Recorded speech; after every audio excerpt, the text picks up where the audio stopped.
প্রথম কথা হলো গঠিত এই কমিশন এই জাতির চিন্তা চেতনা তাহজিব তামাদ্দুন এবং বিশেষভাবে আল্লাহ তাআলার আইনের বিরুদ্ধে অবস্থান নেওয়ার কারণে তারা প্রত্যাখ্যাত বলে আমরা ঘোষণা করছি।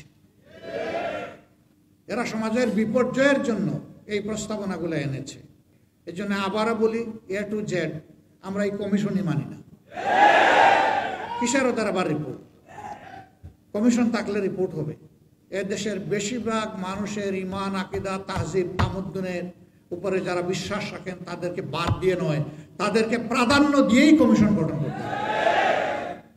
আলহামদুলিল্লাহ রাব্বিল আলামিন ওয়াসসালাতু ওয়াসসালামু আলা রাসূলিহিল কারীম ওয়া আলা আলিহি ওয়া সাহবিহি ওয়া আহলি বাইতি আজমাইন, আম্মা বাদ।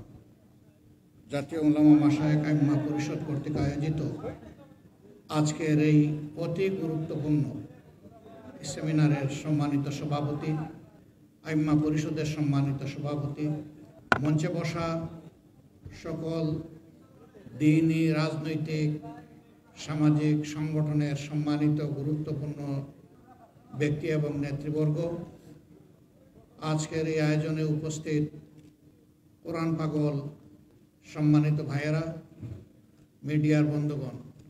প্রথম কথা হলো গঠিত এই কমিশন এই জাতির চিন্তা চেতনা তাহজিব তামাদ্দুন এবং বিশেষভাবে আল্লাহ তাআলার আইনের বিরুদ্ধে অবস্থান নেওয়ার কারণে তারা প্রত্যাখ্যাত বলে আমরা ঘোষণা করছি।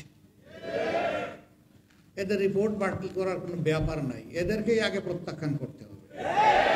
এরা প্রত্যাখ্যাত হলে এদের রিপোর্টও শেষ।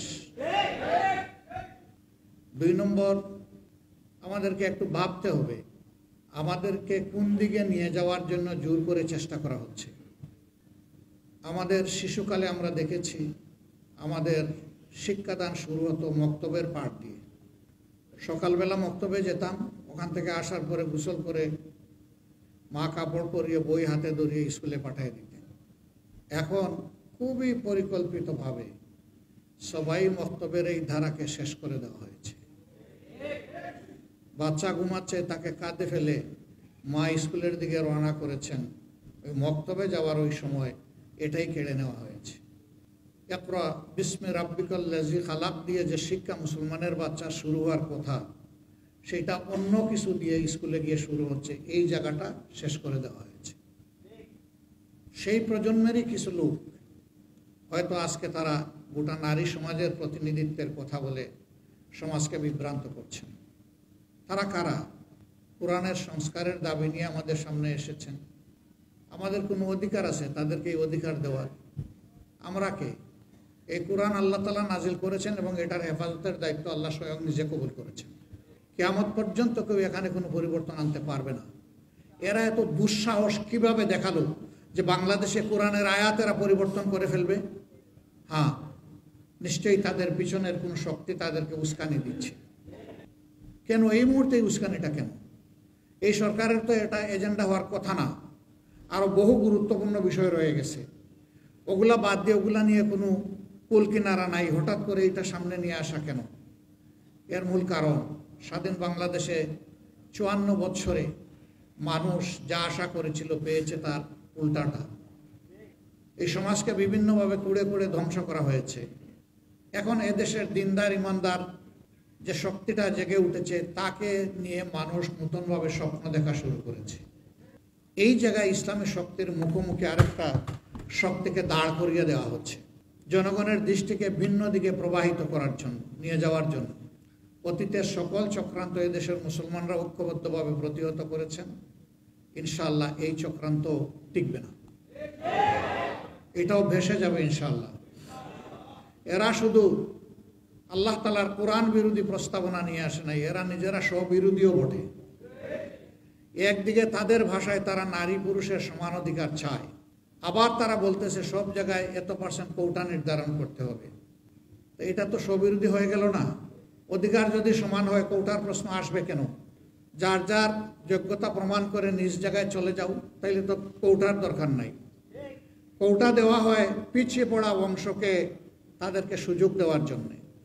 নারীরা এই দেশে পিছিয়ে পড়ে নাই। নারীরা আমাদের মা, আমাদের বোন, আমাদের কন্যা, আমাদের ইজ্জত এবং সম্মানের প্রতীক। এরা তার সব কিছু তছনছ করে দিতে চায়, পরিবারে পরিবারে এরা দাঙ্গা লাগাতে চায়। এখানে প্রস্তাবনায় ম্যারিটাল রেপ বলে একটা কথা এসেছে। রেপ তো রেপই, রেপ তো দুইটা অসৎ পুরুষ আর নারী যখন একত্রিত হয় বিবাহ বহির্ভূত পন্থায়, সেটার নাম রেপ হবে। বিবাহিত জীবনে রেপের প্রশ্ন আসলো কেন? এর মাধ্যমে স্বামী স্ত্রীতে ঝগড়া লাগিয়ে আমাদের আদালতগুলোতে এই মামলা দিয়ে পরিপূর্ণ করে দেওয়া এদের উদ্দেশ্য। এরা সমাজের বিপর্যয়ের জন্য এই প্রস্তাবনাগুলো এনেছে। এই জন্য আবারও বলি, এ টু জেড আমরা এই কমিশনই মানি না। কিসের ওদের আবার রিপোর্ট? কমিশন থাকলে রিপোর্ট হবে। যদি এই সংক্রান্ত নারীদের অধিকারের কোনো জায়গা যদি ক্ষুণ্ণ হয়ে থাকে, সেইটাকে যদি আবার সামনে আনতে হয়, তাহলে অবশ্যই এ দেশের বেশিরভাগ মানুষের ঈমান, আকীদা, তাহজিব, তামাদ্দুনের উপরে যারা বিশ্বাস রাখেন তাদেরকে বাদ দিয়ে নয়, তাদেরকে প্রাধান্য দিয়েই কমিশন গঠন করতে হবে। এই কমিশনে দুঃখজনকভাবে সেই রকম একজন নারীকেও রাখা হয়নি। এখানেই তো এটা পক্ষপাত দুষ্ট। আমরা এটা মানব না, আমাদের সাফ কথা, এটা মানব না আমরা। এর জন্য কোনো আন্দোলনে আমরা যেতে চাই না, কিন্তু যদি আমাদেরকে বাধ্য করা হয় অবশ্যই আমরা আন্দোলন করব। সম্মানিত ভাইয়েরা, আমি আমার দলের পক্ষ থেকে আজকের এই আয়োজনের প্রতি পূর্ণ সংহতি প্রকাশ করার জন্য এখানে এসেছি। ইনশাআল্লাহ আমরা হাতে হাত ধরে দিন এবং সমাজের সকল কল্যাণকর কাজ একসাথে করবো ইনশাআল্লাহ। এবং আমরা বার্তা দেব যে আমাদেরকে ভাগ ভাগ টুকরা টুকরা করে তোমরা আমাদের মাথায় আর কাঁঠাল ভেঙে খেতে পারবে না। আল্লাহ তাআলা আমাদেরকে তৌফিক দান করুন। আমাকে এখানে দাওয়াত দিয়ে দুটি কথা বলার সুযোগ তৈরি করে দেওয়ার জন্যে আমি আবারও আয়োজক সংস্থার প্রতি আমার গভীর কৃতজ্ঞতা জ্ঞাপন করছি এবং রব্বুল আলামিনের দরবারে তৌফিক চাচ্ছি সকল ষড়যন্ত্রের বিরুদ্ধে আমরা বুক টান করে, বুককে শক্ত করে, মহান রবের উপর ভরসা করে আমরা যেন সব ষড়যন্ত্র মোকাবেলা করতে পারি। আল্লাহ যেন তৌফিক দান করেন ইনশাআল্লাহ। আগামীর বাংলাদেশ হবে ইনসাফের বাংলাদেশ, যার উত্থান ঠেকানোর জন্য আজকে এই সুরসুরে দেওয়া হচ্ছে সেই কোরআনের বাংলাদেশ। সবাইকে ধন্যবাদ। আসসালামু আলাইকুম ওয়া রাহমাতুল্লাহ।